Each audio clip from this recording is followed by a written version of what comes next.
Bom dia, pessoal. Bem-vindos a mais uma edição do nosso Power Trends, o nosso canal exclusivo de conteúdo aqui da Concert. Eu sou a Paty, sou Head de Marketing aqui da Concert e hoje a gente traz o webinar Os impactos do clima no setor elétrico, desafios para gerar valor nas utilities. Esse encontro ele vem reforçar nossos outros webinários que mostraram como integrar dados e tecnologias para trazer valor para as utilities brasileiras. E hoje a gente traz a importância do clima nesse processo. Afinal, existem estudos que indicam o aumento da frequência e da intensidade de eventos climáticos e como isso impacta o setor elétrico. Descargas atmosféricas que causam falhas na rede, poluentes e equipamentos que promovem falhas, ventanias que derrubam torres de energia todos os dias, chuvas e raios que derrubam árvores nas nossas cidades e causam interferência na rede de distribuição. Com isso, hoje Alessandra Passos da Concert e Vitor Hassan, nosso parceiro da Climatempo, irão trazer aqui os principais impactos da meteorologia no setor elétrico brasileiro, como integrar esses dados disponíveis para gerar valores para os utilities e mostrarão alguns casos de aplicação prática e de uso aí para as concessionárias. A Alessandra, ela é formada em Engenharia Elétrica pela Universidade Federal de Minas Gerais. Está na Concert há 4 anos e atua como analista de negócios, na captação e elaboração de propostas nas áreas de P&D, proteção, automação e controle e serviços técnicos especializados. Vitor é meteorologista e mestre em ciências atmosféricas com foco em sensoriamento remoto e modelagem numérica pela Universidade Federal do Rio de Janeiro. Atua há 3 anos na Climatempo como head do setor elétrico. E antes da gente começar, só uma orientação sobre as nossas perguntas. Aqui no menu de vocês do lado, tem uma abinha de perguntas, que vocês podem enviar perguntas para a Alessandra e para o Vitor durante todo o evento. No final, a gente vai ter um espaço para eles responderem para vocês. E as perguntas que a gente não conseguir responder aqui hoje, a gente vai enviar para o e-mail de todo mundo ao longo dos próximos dias. Então, bom webinar a todos e agora com vocês o Vitor.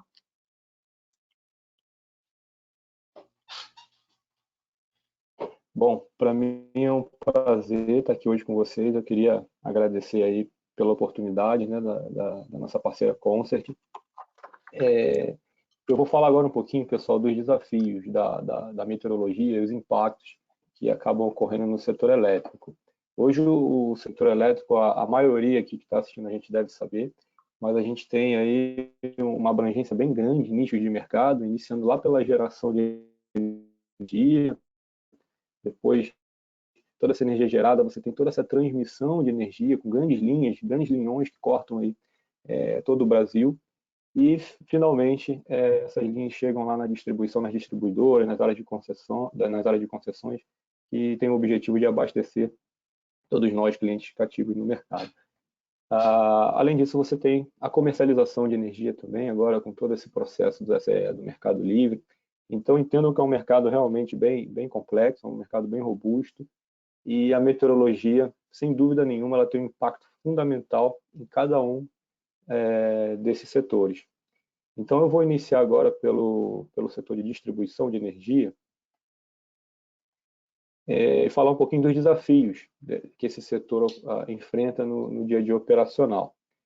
Então, como mostra aqui na figura da esquerda, o mapa do Brasil, aqui, na verdade, esse mapa ele mostra para a gente as grandes concessionárias de energia, tanto as privadas quanto as públicas, e onde elas estão localizadas, quais são as áreas de atuação delas no Brasil.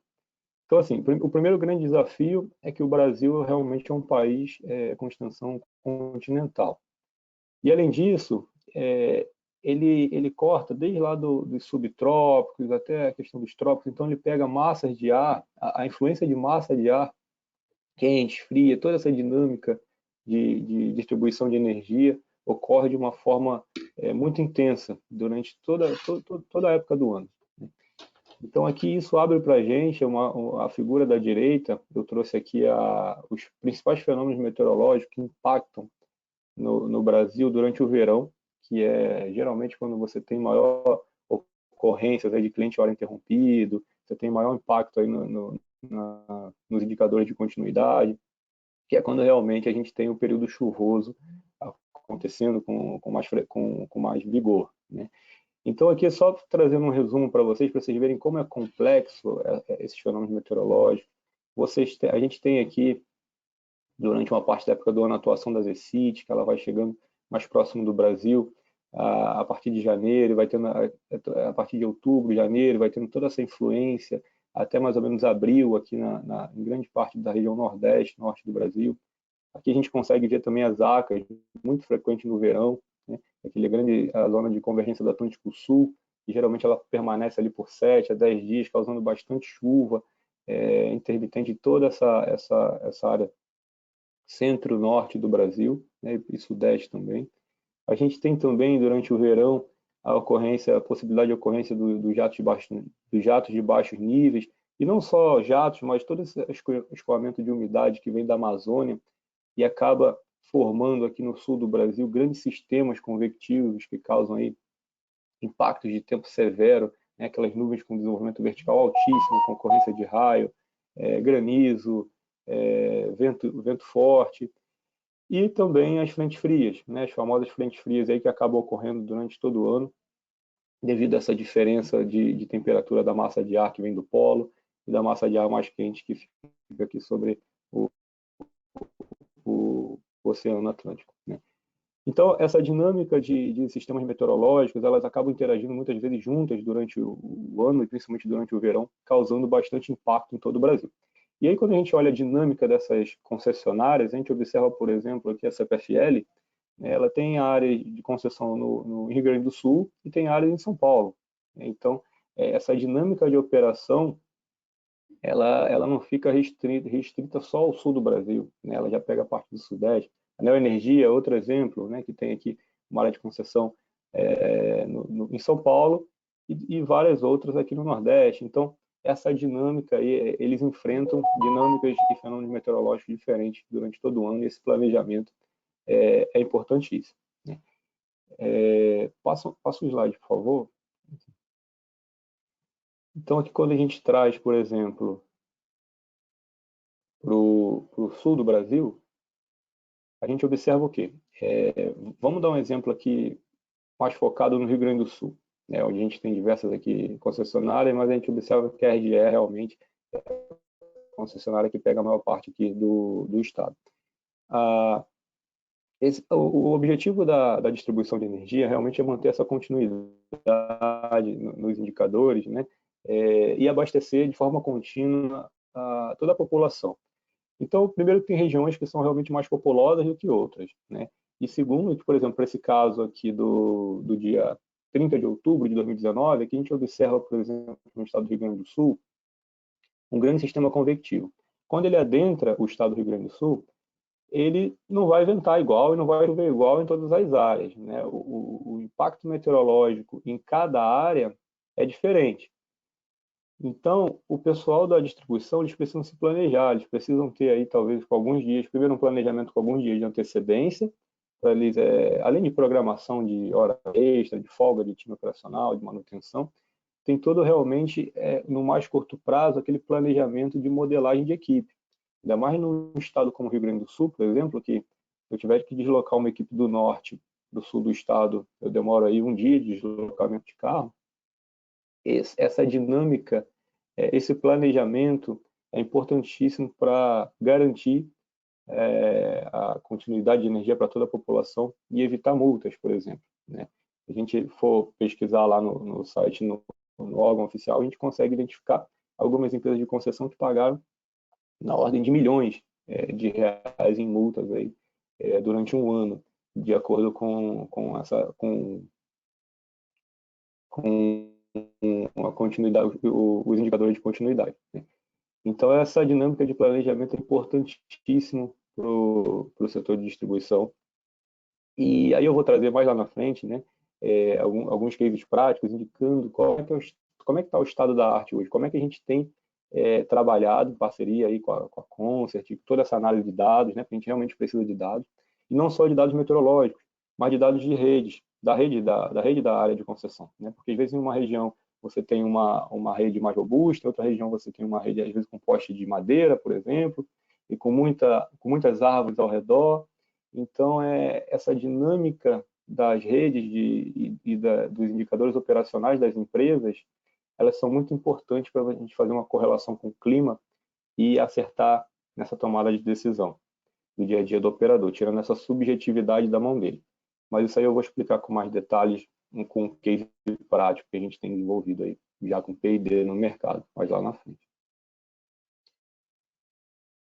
Bom, iniciando agora um pouquinho da transmissão de energia, puder passar, Alessandro, um slide. A transmissão de energia no Brasil, ela é bem complexa.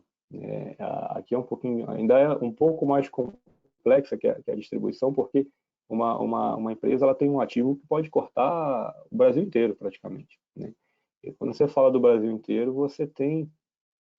Primeiro que você observa que o Brasil ele tem algumas linhas cortam aí praticamente todos os biomas do Brasil, né? E cada bioma tem sua particularidade, tem seu tipo de solo, vegetação e o seu clima modelado, muitas das vezes modelado por esse tipo de solo e por essa interação com a atmosfera, né? Então, todo esse planejamento assim, em relação a roço, a poda de árvore para faixa de servidão, tudo isso, até a própria ocorrência de queimada, de acordo com o bioma, que as plumas das queimadas vão acabar impactando nessa interrupção da energia, esse material particulado, né? Os biomas são importantíssimos, né, quando a gente fala dessa parte. Quando a gente fala realmente de descarga atmosférica, tem interrupção, né, são variáveis que interrompem a energia, as empresas de transmissão, elas estão muito mais preocupadas com o tempo real, planejamento a curtíssimo prazo, tempo real, e os dados observados, né? Porque em muitas das vezes a gente está falando aqui de uma empresa que tem aí 200, 300 quilômetros de uma linha. Imagina um trecho de 200, 300 quilômetros de linha, né? Então, se ocorre uma interrupção de energia nessa linha, primeiro, a gestão remota é importantíssima, né? Até para você poder identificar onde o raio ocorreu, onde realmente teve essa queimada, qual o trecho mais ou menos da linha, para eu já direcionar a minha equipe direto para aquela região e não ter que perder tempo e dinheiro realmente fazendo uma varredura de 300, 400, 500 quilômetros de linha, né? Primeiro que essa parte é importante. E depois disso a comprovação, realmente perante os órgãos reguladores, de que foi um fenômeno meteorológico que impactou e já está sendo corrigido essa anomalia, né? Evitando qualquer tipo de multa ou gastos desnecessários aí, devido a essa interrupção de energia. Então, a dinâmica da transmissão hoje no Brasil, ela é complexa e ela precisa o tempo inteiro de gestão remota e cada vez mais entrando no mundo digital, né, na inteligência artificial, em alertas inteligentes, em diversos... por exemplo, um case, pode passar, por favor, Alessandro? Um case interessante que ocorreu só para exemplificar esse desafio, né? Primeiro, falando um pouquinho dos dados, né? A gente precisa aí dos dados de estação meteorológica, os dados de radares, os dados de satélite, né? Todos esses dados aqui, eles precisam estar interagindo de forma conjunta em uma mesma plataforma, em uma mesma análise de dados para garantir a melhor gestão remota tomada de decisão, tanto para raio, queimada, vento, chuva, enfim, temperatura. Então, por exemplo, agora um case que ocorreu bem interessante, que mostra, ele ilustra essa complexidade do sistema. A gente estava monitorando aqui esse trecho de linha e observou que realmente estava... essa aqui é uma imagem de chuva, né, vista pelo radar, então cada cor dessa aqui, o amarelo, o verde e o azul, representa uma intensidade de chuva, onde a cor mais quente seria o amarelo, a maior intensidade, e cada cruzinha dessa aqui, vermelha, amarela, verde, roxa, são raios ocorrendo. Então, essa chuva, essa tempestade elétrica, ela estava se deslocando em relação a esse ponto, que já estava sendo monitorado, em estado de atenção. Aqui eu estou falando desse monitoramento na UQS, estava a 14 km de distância. Posteriormente, essa chuva ela vai se deslocar para onde? Ela vai se desviar, ela vai em direção à linha, para onde ela vai, né? Então, pode passar, Alessandro, por favor.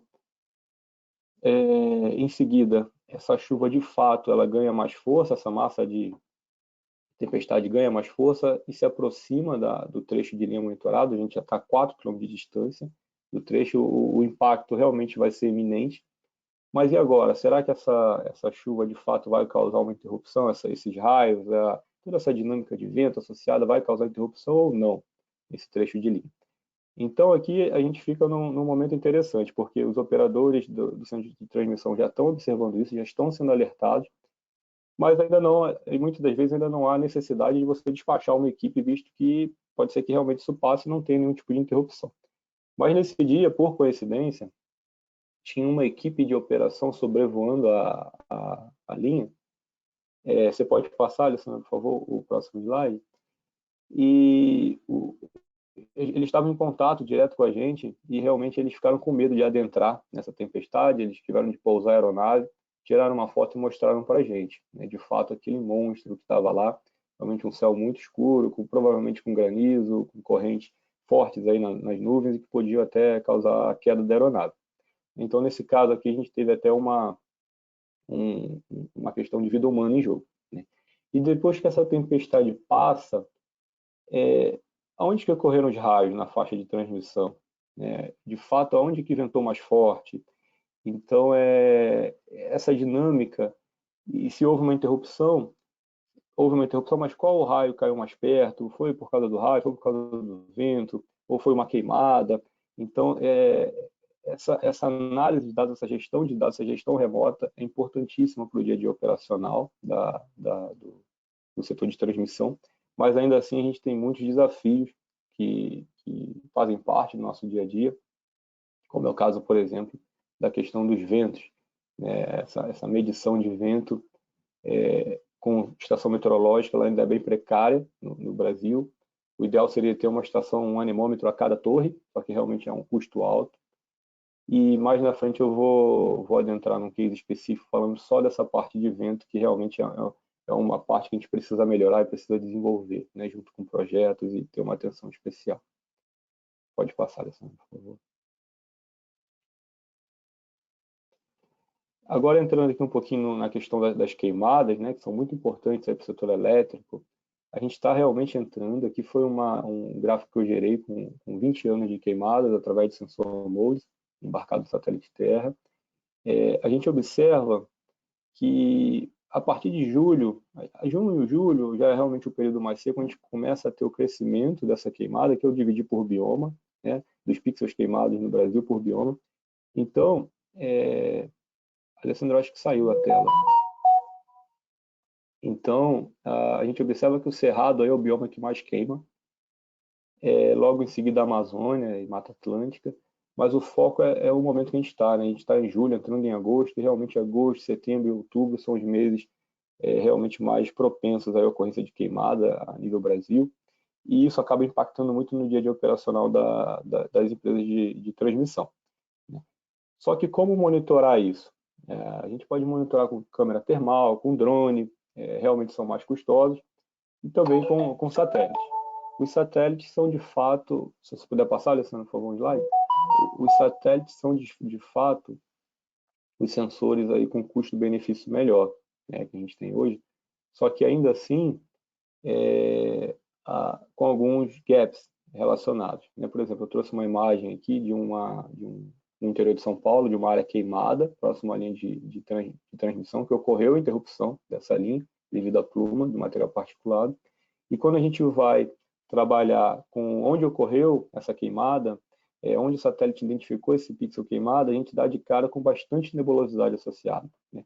E essa nebulosidade ela pode impactar nessa boa leitura, nessa qualidade da indicação do pixel queimado para o cliente. E muitas das vezes, quando você tem um céu muito nublado, você não tem essa entrega do dado, o cliente pode ser interrompido e não ter acesso a esse tipo de informação devido à nebulosidade.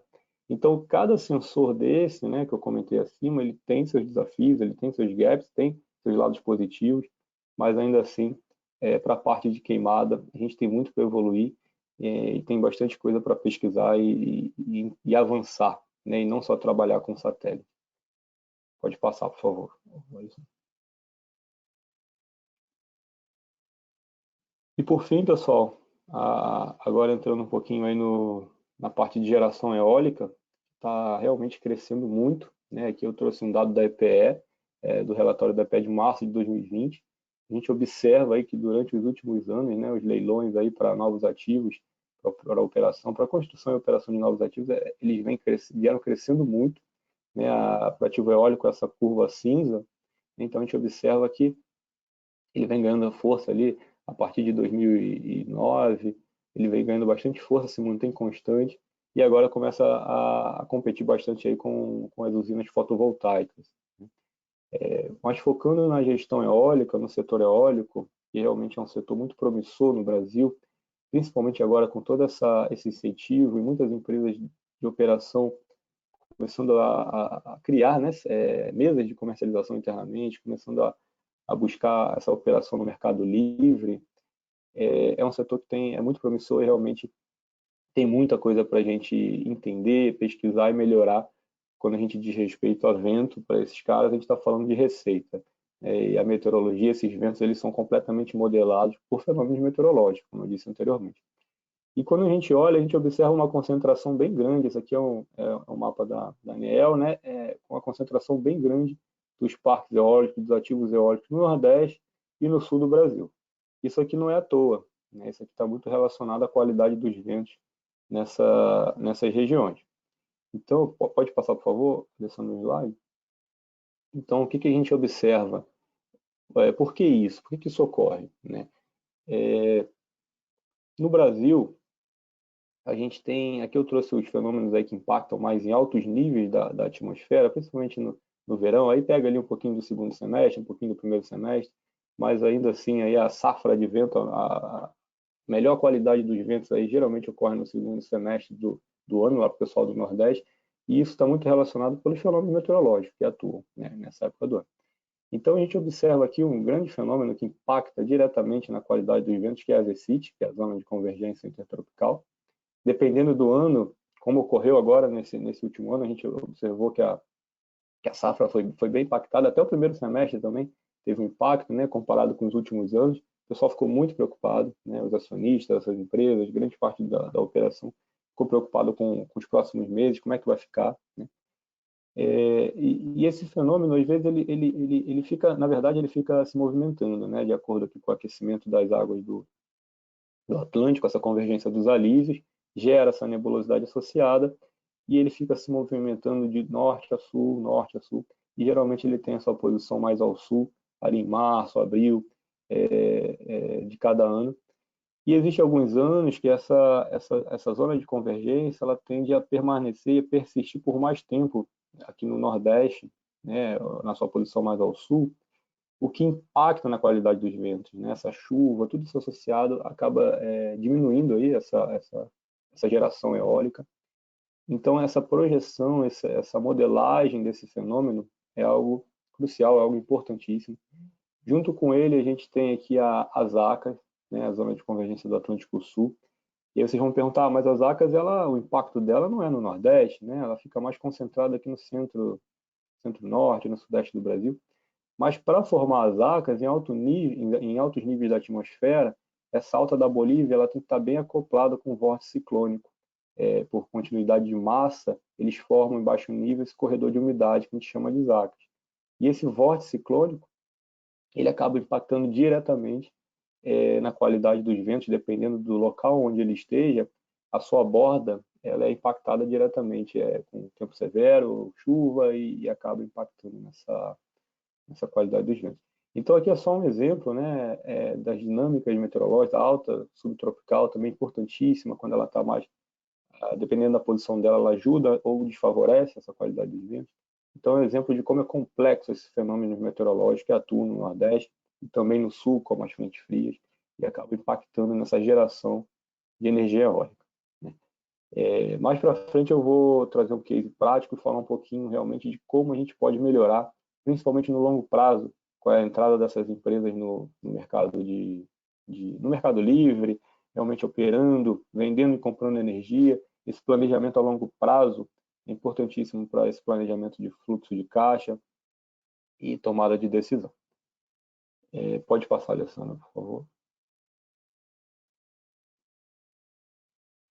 Agora eu passo a palavra para a Alessandra. Obrigado, pessoal. Bom dia, pessoal. Bom, o Vitor falou aí para a gente, né, muito bem, quais são os desafios aí de cada área do setor elétrico, as principais dificuldades, mas agora a gente vai falar um pouquinho sobre como utilizar, então, os dados disponíveis, né, os dados que a gente tem, para gerar soluções que possam adereçar esses problemas e que possam ajudar na operação da concessionária, né? Como que a gente vai unir os dados meteorológicos e dados da concessionária, né, para que juntos a gente consiga aí gerar ferramentas de suporte à decisão, consiga realmente gerar soluções de valor, né? Bom, o primeiro passo seria identificar, né, quais são as fontes de dados, né, relevantes. Na verdade, até antes de identificar as fontes de dados, né, o primeiro passo seria, obviamente, definir o nosso caso de uso, né, saber qual que é o problema que a gente quer atacar, o problema que a gente quer resolver, e a partir daí o primeiro passo seria identificar as fontes de dados, né? Então, é muito importante que a gente consiga mapear quais os dados são relevantes para a aplicação que a gente quer fazer, para a solução que a gente quer desenvolver. Em problemas desse tipo, né, envolvem dados multidisciplinares, né? Então, são dados meteorológicos, dados de sistemas legados, então de um GIS, SCADA, ou de um SAP. Então, é muito importante a gente ver, primeiro de tudo, quais dados influenciam a tomada de decisão, né? E onde encontrar esses dados. No caso de dados meteorológicos, a gente tem que definir definir quais são as melhores fontes, se já existe alguma base de dados, ou se talvez seria interessante instalar alguns sensores em campo para aumentar a observabilidade da rede. Então, a primeira etapa seria entender, né, os dados relevantes e entender suas características e a disponibilidade também de cada um. Vou passar aqui. Depois disso, né, uma próxima etapa seria aplicar aí modelos de dados e integração. Então, é importante que a gente tenha modelos de dados, né, baseado em alguns padrões, para que a gente consiga aí aplicar análises avançadas em cima desses dados, né? Então, a gente tem que ter modelos e procedimentos para garantir a integridade e disponibilidade dos dados, né? Para a gente, então, é muito importante que a gente tenha os dados certos no formato correto também. Para isso, a Concert a gente utiliza, né, um barramento de microserviços, normalmente, e modela os dados no modelo SIM. Eu não vou me adentrar aqui e explicar mais sobre isso, porque não é o objetivo também do webinar, e a gente já fez, inclusive, um webinar mais específico para isso, onde a gente mostra como que a Concert trabalha essa questão da interoperabilidade, a integração dos dados, e a gente vai disponibilizar aí para vocês vão poder ter acesso a quem tiver mais interesse, né, nesse tema, a assistir esse webinar e entender mais essa parte mais profundamente. Depois, né, uma outra etapa seria identificar as técnicas avançadas, né, e analíticos de dados. Então, hoje em dia, a gente tem inúmeras técnicas aí de inteligência artificial para trabalhar e aplicar em cima dos dados, né? Então, é interessante a gente entender muito bem cada uma dessas técnicas e ver como aplicar, qual que é a técnica que melhor se adequa para o nosso problema, né? Para que a gente possa pegar ali os dados que estão crus, né, os dados meteorológicos, a concessionária, né, e consiga aplicar técnicas e analíticos em cima desses dados para conseguir tirar realmente algum significado, tirar informações relevantes desses dados, né, gerando aí insights valiosos para a concessionária. Então, é importante que a gente entenda bem cada um desses métodos, né? Então, temos algoritmos genéticos, árvores de decisão, reconhecimento de padrões. Existem várias técnicas aí disponíveis, então é importante que a gente entenda bem cada uma delas, qual que é a vantagem e desvantagem de cada uma dessas técnicas, quais são as melhores técnicas a serem aplicadas para o nosso problema, para aí a gente trabalhar esses dados e conseguir gerar uma solução com maior valor e que seja realmente aplicado aí para a concessionária, né? Deixa eu passar, peraí que não tá indo. Pronto. Depois disso, né, mas não menos importante, né, um outro passo seria ter uma ferramenta, né, para visualização das informações que são relevantes, né? Então a gente precisa ver, o operador precisa ter, né, quem estiver mexendo ali no sistema, precisa ter disponível em uma interface única todas as informações que ele precisa para tomar uma decisão, né? Para que ele não tenha que ficar abrindo vários sistemas diferentes para conseguir tomar uma decisão. Então, a gente tem que ver, além do resultado dos algoritmos que a gente desenvolveu, das análises que a gente fez, que outras informações o operador precisa ver ali na tela para conseguir tomar uma decisão. Né? Então, será que ele precisa de ver no mapa georreferenciado a localização das suas equipes de manutenção? Ou será que ele precisa saber o status ali de chaves e disjuntores, o que está aberto e fechado? Ele precisa ter ali facilmente também a previsão do tempo. Enfim, a gente tem que, né, saber o que informações são relevantes e importantes para a tomada de decisão. E colocar tudo ali numa interface que seja integrada, né, para que o operador consiga ter tudo ali disponível, né? A gente também já fez um webinar que fala um pouquinho disso, sobre consciência situacional, que é a importância, né, do operador ter tudo disponível ali para tomar decisão. A gente fala como que a gente trabalha disso, algumas técnicas que a gente utiliza. Então, quem também tiver interesse nesse tema, também vai estar disponível para vocês um webinar específico sobre isso. Ele é um pouco mais focado em centros de controle, mas traz uma boa visão assim da importância, né, da consciência situacional. E eu esqueci de falar na parte anterior que na parte de analíticos avançados a gente também tem um webinar de inteligência artificial, onde a gente mostrou as diferenças de cada tipo de algoritmo, qual que é a aplicabilidade de cada um. Então, quem tiver interesse também, depois nós vamos disponibilizar esse material para vocês, quem quiser né, se aprofundar em cada um desses temas, dá para ter esse material já pronto e que vocês vão ter acesso aí depois, a gente envia para vocês. Então, dito isso, né, a gente vai passar aqui por alguns casos de uso, algumas aplicações práticas de como realmente utilizar esses dados, né, algumas ideias de soluções de como utilizar, né, esses dados disponíveis para criar soluções aí para concessionária e que podem ser mais práticas, né? E o Vitor vai começar aí falando para a gente de um primeiro caso de uso.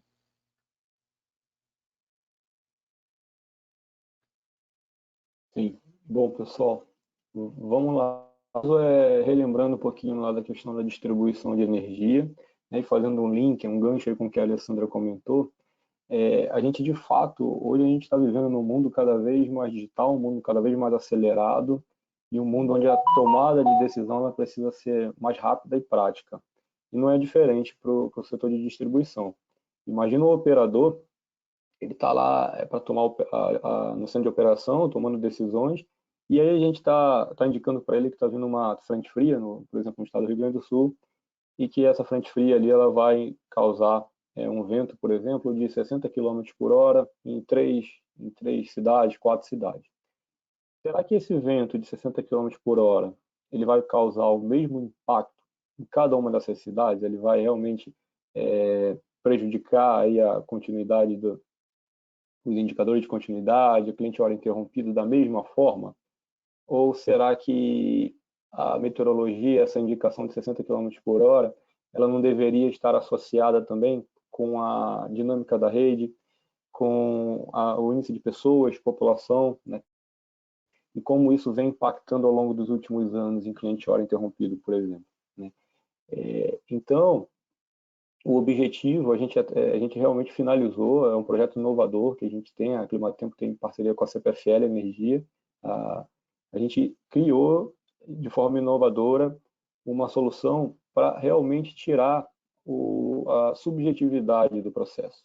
O operador, ele é um ser humano, então às vezes ele está ali trabalhando há anos e ele sabe que para uma cidade um vento de 60 km por hora realmente é um problema. Mas às vezes para outro operador, ele não vai tomar essa mesma. Então, um case bem interessante e que a gente ainda está muito no início, realmente tem muita coisa para melhorar, tem muita coisa para inovar ainda nesse setor, nesse case, é a utilização de dados operacionais da rede nos últimos anos, e através de rede neural, né, treinando a rede, correlacionando com dados meteorológicos. Como é que foi a chuva, como é que foi o vento naqueles dias, e como que se impactou na quantidade de clientes interrompidos, na modelagem de equipe. Então, essa correlação através de inteligência artificial, ela traz para a gente micro-regiões onde a gente consegue trazer para eles os indicadores de criticidade operacional. A gente não fala mais se vai ventar 60 quilômetros. A gente fala para ele qual é o índice de criticidade para aquela cidade ou para aquela micro-região. E aí a gente consegue com isso tirar a subjetividade da tomada de decisão. Todo mundo que olhar, qualquer operador que olhar, ele vai saber para onde ele tem que modelar uma equipe, ou até mesmo qual vai ser o impacto no final de semana, que ele está com o time mais reduzido. E isso garante uma redução de custo fantástica no final do ano em relação a todo esse planejamento. Isso é um case prático, é um case que já está sendo feito no Rio Grande do Sul, e a gente está começando a expandir para outras áreas de concessão, mas ainda está muito inicial, a gente precisa realmente trabalhar em pesquisa, em desenvolvimento, para melhorar cada vez mais a robustez desse processo de retirada de subjetividade na tomada de decisão do operador de acordo com o sistema meteorológico. Aqui estão alguns exemplos, né? Então é exatamente isso, essa correlação dos dados históricos através de técnicas de inteligência artificial, essa medição e topologia da rede envolvida no processo, e aí a gente consegue trazer uma predição de interrupção para as próximas horas, né? Hoje a gente trabalha hora a hora até as próximas 72 horas. O objetivo, obviamente, é sempre melhorar esse range, essa resolução temporal. E aí isso tudo está relacionado com planejamento, né? De pré-alocação de equipe, a sugestão de ação e manutenção com maior potencial de impacto no sistema. E esse tem sido o nosso desafio quando a gente fala de distribuição de energia relacionada à meteorologia. Pode passar, por favor. Bom, um outro caso de uso, né? Um outro exemplo que a gente pode trabalhar aí utilizando os dados disponíveis é a questão da falha de isoladores, né? A gente sabe que dependendo da ação ali de agentes poluentes, da poluição que tem na atmosfera, né, algumas partículas podem ali ir se acumulando, né, na superfície de isoladores e criar ali um caminho de condução, causando a falha aí no isolamento, né? Então, como que a gente pode utilizar, né, alguns dados para tratar esse problema, né?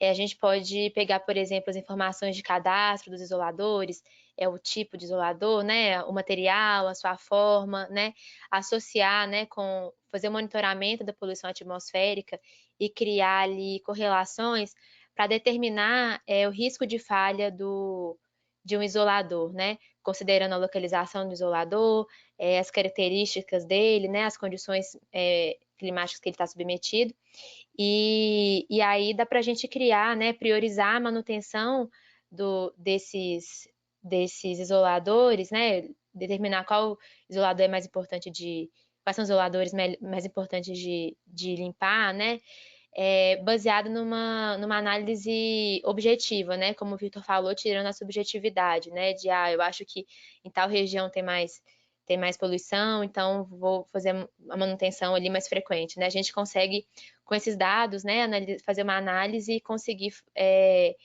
priorizar aí, né, essa manutenção de maneira mais eficiente, né?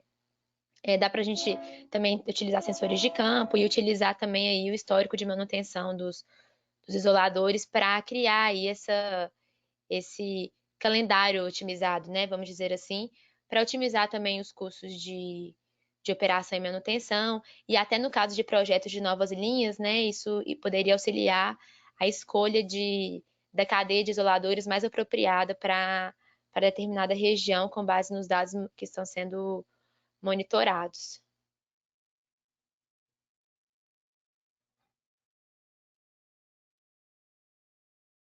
Vitor? Exato. Bom, vamos lá. Aqui, pessoal, é um case interessante para transmissão de energia, inclusive a Climatempo em parceria com a Consert, a gente vem pensando muito nisso, a gente vem realmente tentando trabalhar em cima desse gap que a gente encontra hoje no setor, que é a questão dos dados observados de vento e essa relação não só com interrupção simples de energia, mas algumas vezes até com queda de torres, e que tem aí uma demora, um impacto, né? Para você realmente reestruturar uma torre, você tem uma demora muito grande. Então, hoje, essa imagem da direita, eu mostro aqui um pouco da distribuição dessas estações, dos anemômetros, né? Dessas estações meteorológicas, medição de vento a nível Brasil. E a gente observa, por exemplo, em Mato Grosso, onde a gente tem algumas linhas passando que tem bastante áreas aí que não estão cobertas, né? Ainda mais quando a gente fala do vento, que é uma variável extremamente caótica, ela tem uma variação espacial bem grande. A gente não pode considerar uma estação, um anemômetro num ponto, num local que vai medir o vento a 50, 60 km de distância. Isso não existe, né? Então a gente realmente essa medição, esses dados observados seria o estado da arte. O que seria perfeito seria você ter um anemômetro em cada torre dessa medida, mas em relação a custo, isso fica realmente um custo muito alto, até quando a gente fala de um projeto, uma verba de P&D, mas a gente precisa realmente avançar e pensar em estratégias para superar esse gap. Por quê? Porque quando a gente tem, pode passar, Alessandro, por favor, um slide, quando a gente tem essa interação, a gente tem esses dados observados de vento, de forma bem organizada, de forma bem estruturada, para a faixa de servidão das linhas de distribuição a nível Brasil. E, por outro lado, a gente tem também o histórico da rede em relação às falhas da rede, quando foi falha, quando não foi, a gente começa a entender quando foi uma falha por vento ou não. Quando teve realmente uma queda, realmente da estrutura da torre devido a um vento muito forte. Isso foi um outlier, não foi? Então, com esses dados observados, correlacionando com a estrutura da rede, com toda essa interação, esse impacto na rede nos últimos anos, a gente também consegue criar uma inteligência artificial por trás disso, para trazer algum planejamento associado ao impacto do vento, talvez até em queda de torres, por exemplo, que realmente precisa ter uma atenção bem grande. E tem diversos estudos que tem no mercado, não só em artigos científicos, mas também saíram até há pouco tempo em sites do setor elétrico, indicando realmente o aumento do número de queda de torres devido à intensidade e força do vento em algumas regiões. Então, de fato, isso aí é um grande highlight para o setor de transmissão, que a gente tem pensado muito, né, Climatempo em parceria com a Consett, para tentar trazer inovação e trazer uma boa resposta para todo o setor.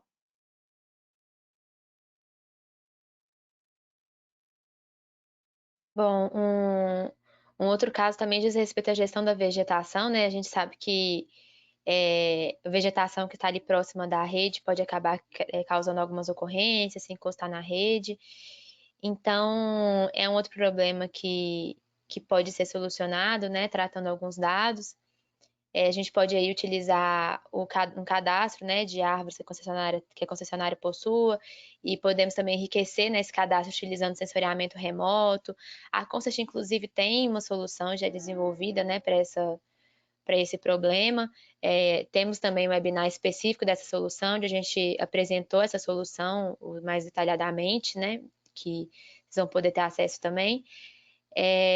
Nessa solução, a gente utiliza imagens de satélite e inteligência artificial para identificar as árvores que estão próximas da rede e sugerir as podas, né, de maneira mais eficiente.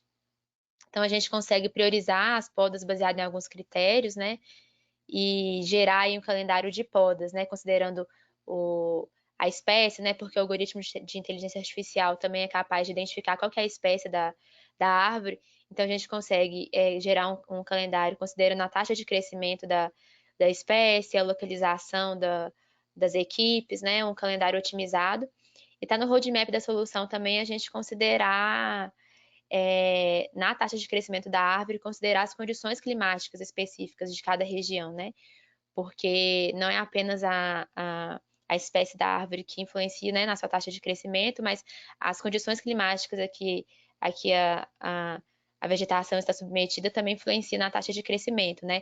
Então, se a gente considerar, né, esses fatores, a gente consegue ter uma maior previsibilidade, né, e auxilia também o planejamento dos custos, né, com podas, e também deixa essas ações mais assertivas, né? Não só em relação ao calendário de podas, também dá para a gente utilizar os dados meteorológicos para talvez prever ali, se sabendo onde que tem árvores mais próximas da rede, se tiver uma ventania muito forte, dá para a gente tentar prever, né, o risco de uma árvore cair mesmo em cima da rede. Então, são várias análises que a gente pode fazer, né, para ir refinando, né, essa nossa solução e para gerar o calendário de podas e que dão aí insights também muito valiosos para a concessionária e que auxiliam na otimização aí nos gastos de manutenção. E também, obviamente, né, auxilia para a redução das interrupções causadas por vegetação.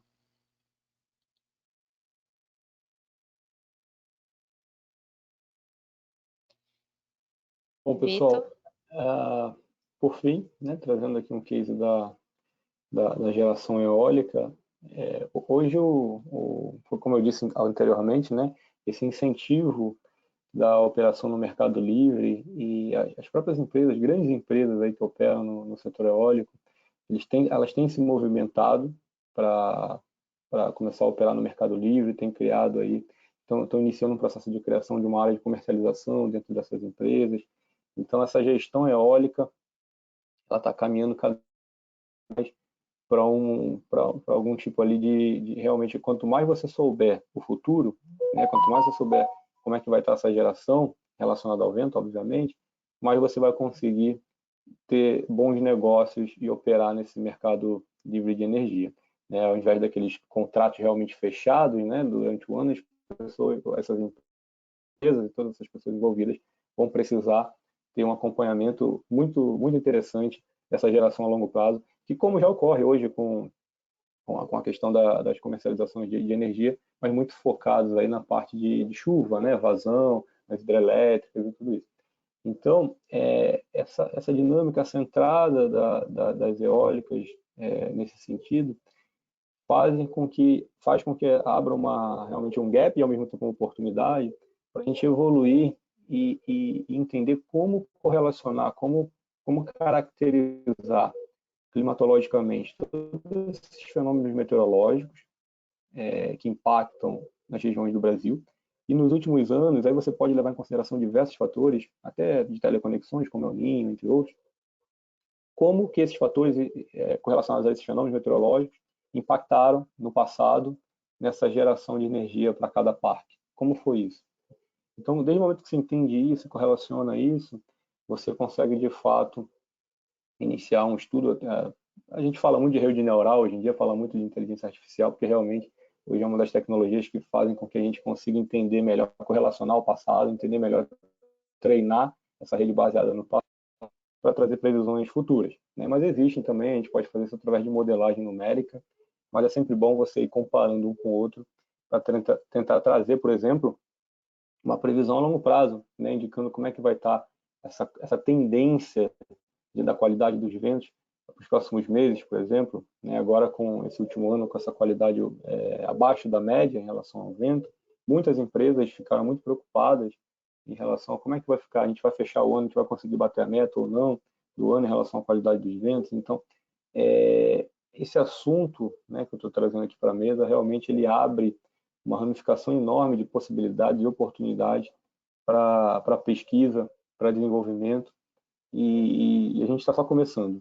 Esse mercado de renováveis, com foco principalmente em eólica, é um mercado que está só começando no Brasil, fora toda a questão de eólicas offshore, que muito tem aí, o pessoal tem muita gente que acha que não faz sentido para o Brasil, tem outras pessoas que realmente já estão estudando e estão vindo muito forte nessa entrada. Então é um mundo de possibilidades aí que o clima, quando a gente fala de vento, água e sol, né, o clima realmente ele vive, ele anda de mãos dadas no dia a dia, tem muita oportunidade interessante para a gente desenvolver pesquisa.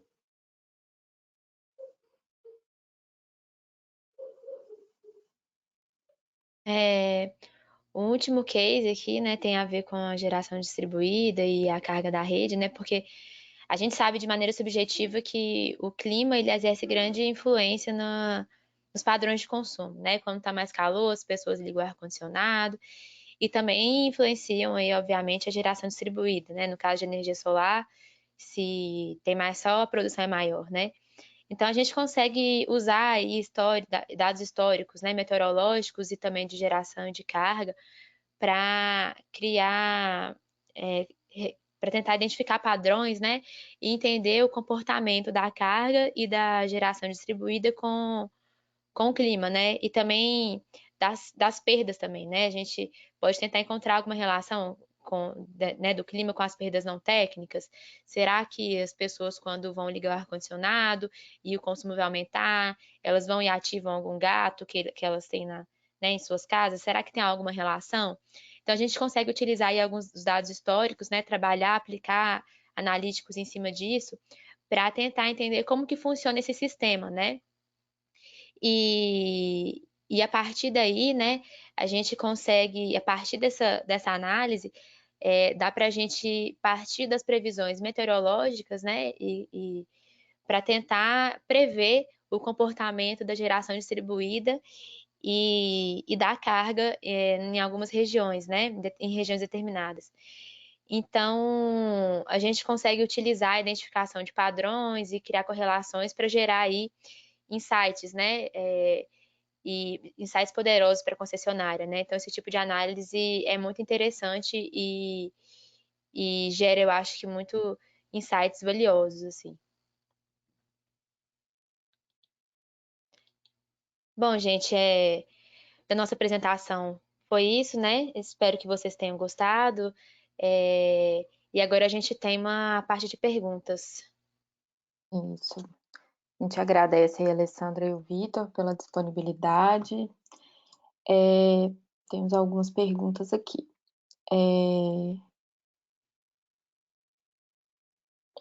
Normalmente, esses projetos que vocês falaram aí nos casos de uso, né? Como que eles são executados? Eles são executados via P&D? Como são definidos esses principais entregáveis aí para a concessionária? Tá, normalmente, como são soluções, né, novas, a gente consegue caracterizar essas soluções como P&D, sim. Os entregáveis, né, a gente segue mais ou menos aquelas etapas, então a gente consegue planejar o projeto assim. E na Concert a gente utiliza, né, durante a execução do projeto, a gente utiliza as metodologias ágeis para executar os projetos. A gente também tem um webinar específico sobre isso, que a gente explica melhor como que a gente conduz projetos, né, desse tipo, os projetos de P&D especificamente. Mas basicamente a gente vai realizando entregas parciais para o cliente, né, e sempre acompanhando a evolução do projeto e para que no final gere uma solução que realmente atende e que ataca o problema que foi determinado lá no início. Mas sim, a gente executa através de projetos de P&D. Bom, uma outra pergunta aqui é como fazer essa relação entre vegetação e incidências de queimadas nas linhas de transmissão? Tem estudos a respeito? Bom, vou responder essa, Patrícia. De fato, assim, a gente já realmente já existe uma literatura, né, que trata um pouco disso, uma literatura até nacional e enfim, internacional também, com certeza. Mas a grande relação, né, realmente aí da vegetação com a queimada, como eu disse no início, realmente o Brasil é um país que tem diversos biomas e a transmissão de energia, principalmente, é muito impactada por essa relação de vegetação e queimada. E a grande relação está principalmente no período seco, no período mais seco do ano, em que a vegetação fica exposta ali a alguns dias com tempo mais úmido, com tempo menos úmido, com temperaturas mais elevadas, principalmente quando a gente vai chegando em setembro, outubro, antes um pouquinho do período chuvoso, e isso acaba por impactar na favorabilidade dessa ocorrência de queimada. Então, quando essa queimada ocorre, existem biomas que realmente são mais favoráveis, como a gente viu, o Cerrado, por exemplo, é um bioma que mais queima no Brasil. Por quê? Devido realmente às suas características de vegetação, né, em si. Então, ela favorece, a vegetação ela pode favorecer ou desfavorecer de acordo com a época do ano e com outros fatores meteorológicos nessa ocorrência de queimada. Então, quando essa ocorrência de queimada ocorre, lógico, né, relacionada à parte natural, não uma queimada criminosa, por exemplo, quando ela ocorre, ela acaba, dependendo da sua extensão, da sua frente de fogo, a preocupação maior não é nem o deslocamento da queimada até atingir a linha, mas sim realmente o deslocamento da pluma. Por exemplo, a gente teve agora um caso na Pedra da Mina, foi um caso recente, se não me engano, semana passada ou retrasada, em que a pluma dessa queimada ela se deslocou tanto que chegou próximo quase assim a metade ali entre a serra e o litoral, né? Então foi um grande deslocamento da pluma e realmente isso pode ter impactado ali na distribuição e transmissão de energia em alguns locais. Então essa relação da vegetação, esse estudo da relação da vegetação, do crescimento vegetativo até próximo às linhas de transmissão ali na área de poda, de roço, é importantíssimo, porque se não for bem planejado, se não for bem feito, isso pode sim, em alguma época do ano, gerar queimada e impactar na interrupção de energia.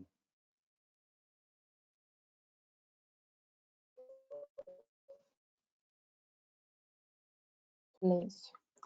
Dentro das concessionárias, quais as áreas estão mais maduras para tomar decisões com dados de previsões climáticas? A utilização dos dados de previsão climática já é uma realidade no centro de controle. Porém, na sua opinião, eles já são utilizados da melhor forma? Quais os pontos de melhoria? De fato, são utilizados, são amplamente utilizados já até bastante tempo, principalmente ali pela parte de manutenção e operação também, o pessoal usa bastante.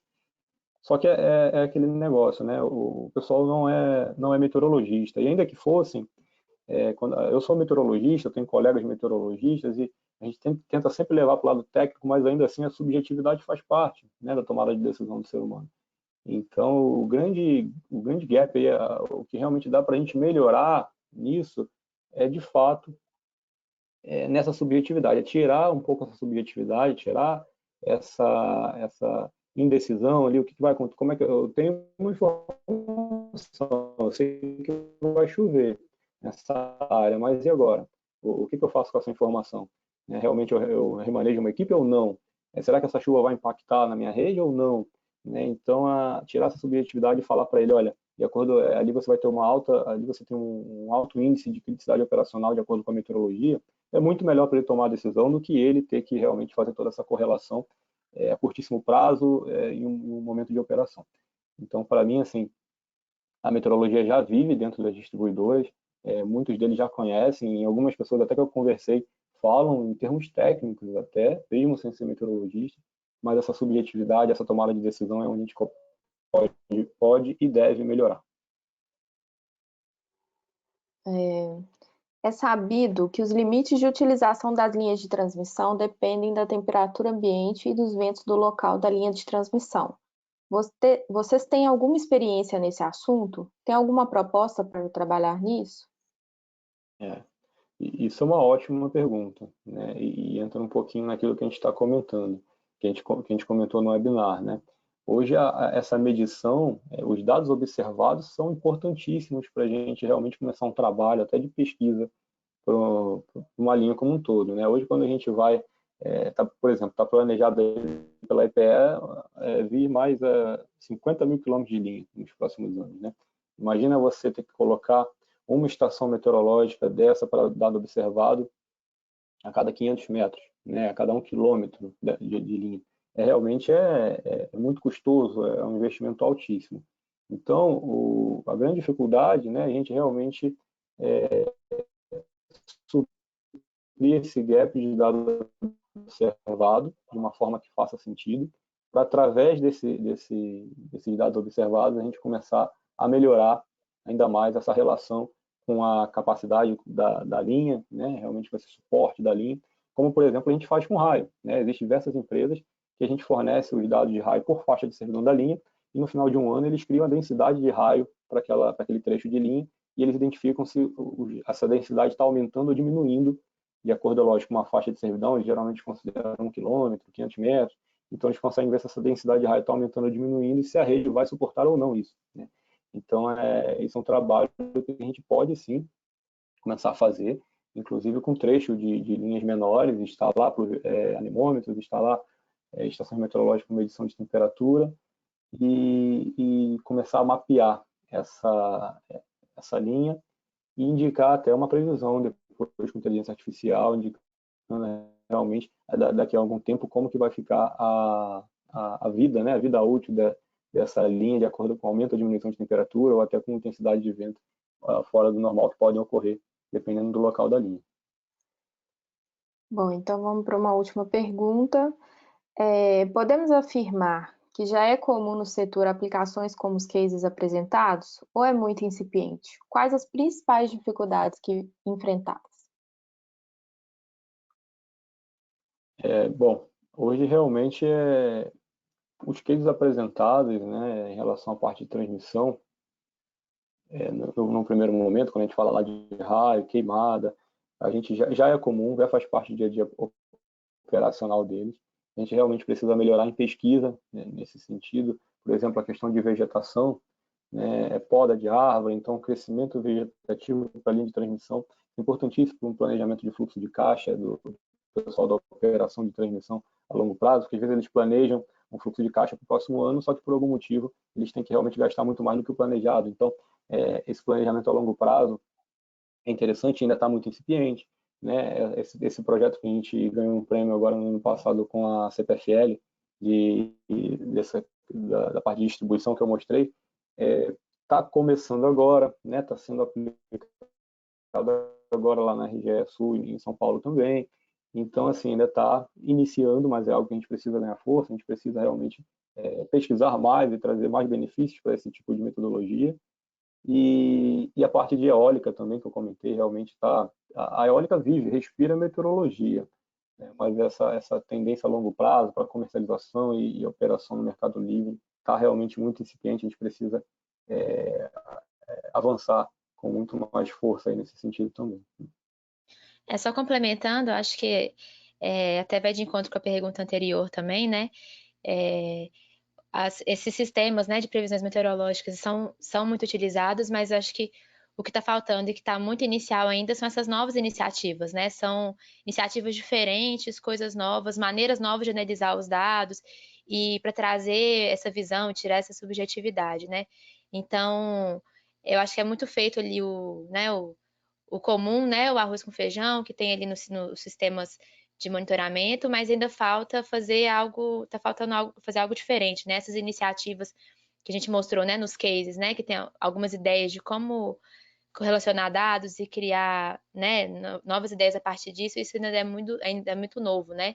E por isso que está na parte de a gente até consegue caracterizar como P&D, né? Porque isso é algo muito novo e isso realmente a gente precisa caminhar nesse sentido.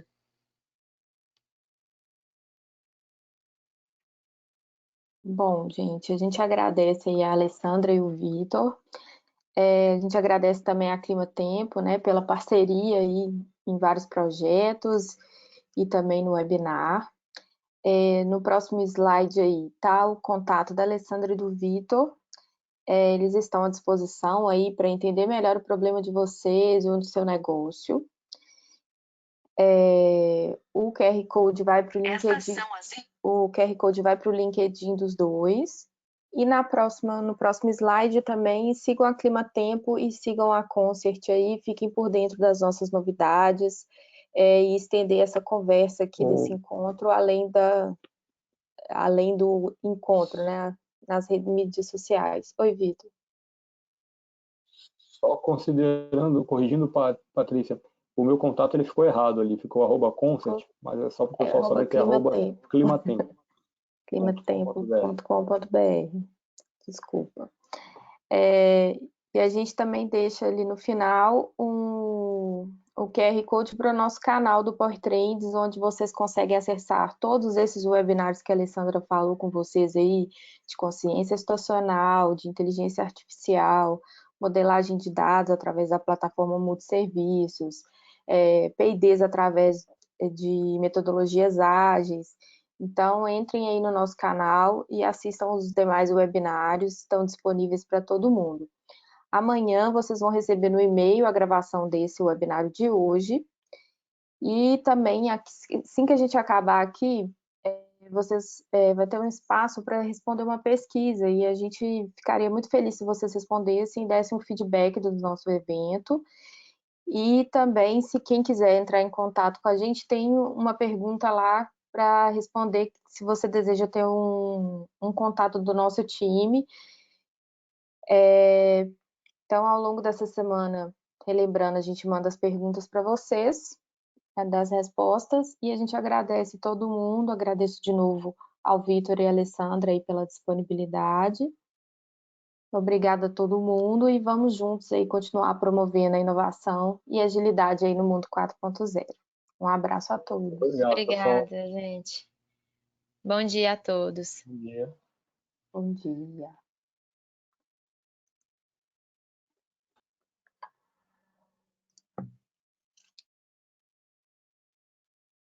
Hoje teve